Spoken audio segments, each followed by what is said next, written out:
Hello, I'm Murray Rains. I spent 40 years or so in the Air Force, firstly as a fighter pilot with the RAAF and then in commercial aviation, flying all the big jets around the world and in particular through the Asian division.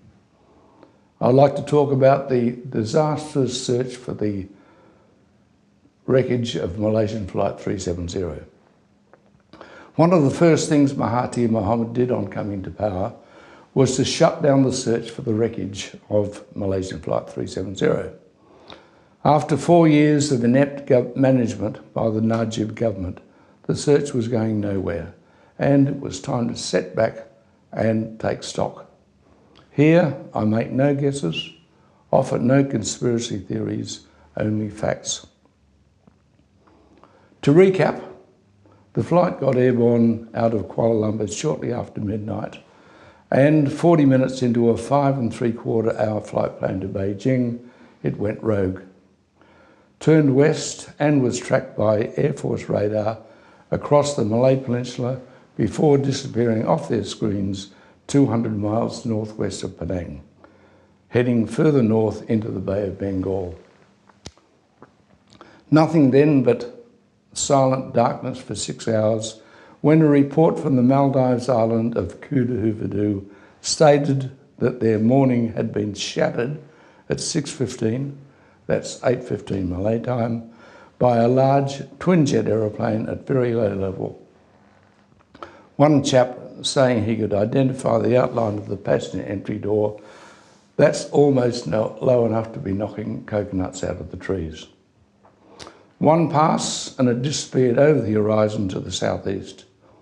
What they had no way of knowing was from whence it had come, or that it was virtually out of fuel and about to splash down in the ocean. Satellite information a few days later would show that the very last of the handshakes, logged at 8:11, was consistent with the flight being overhead the island at that time. A report on the event was sent later that morning to Kuala Lumpur. So by late morning on day one, the picture appeared showing the night's activities. The radar plot here in the Malay Peninsula, and 6 hours later, a sighting report in the Maldives.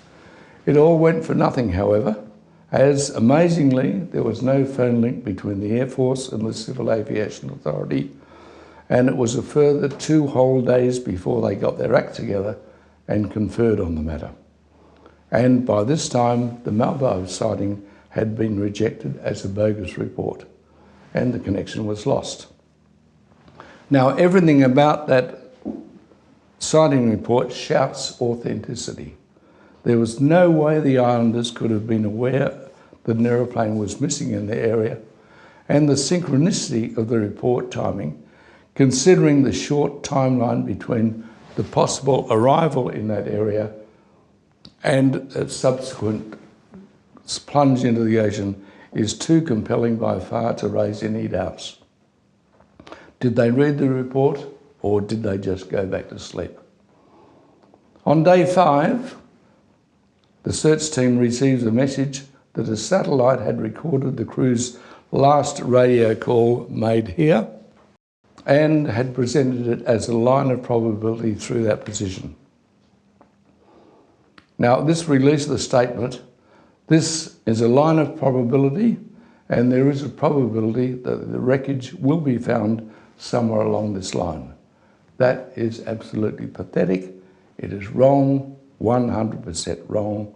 That is not what a line of probability is about. Just a dumb statement. But it did, however, become the focus of and the driving force for the search into the southern Indian Ocean.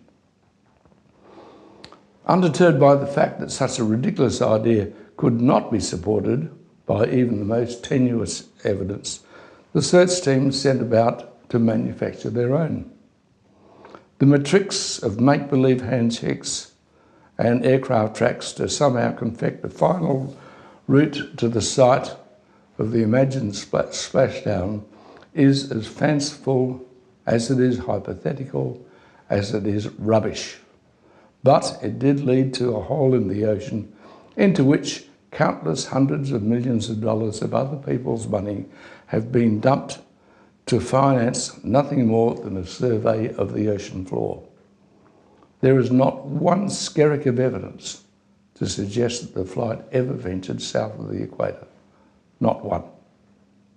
Now, if we go back 4 years to day one, where the picture was very clear, there is no dispute about the radar flight, but because of a case of mental myopia in Kuala Lumpur, the Maldives report has apparently become invisible, and they are looking for the wreckage down here, while the world wonders why they cannot find the aeroplane.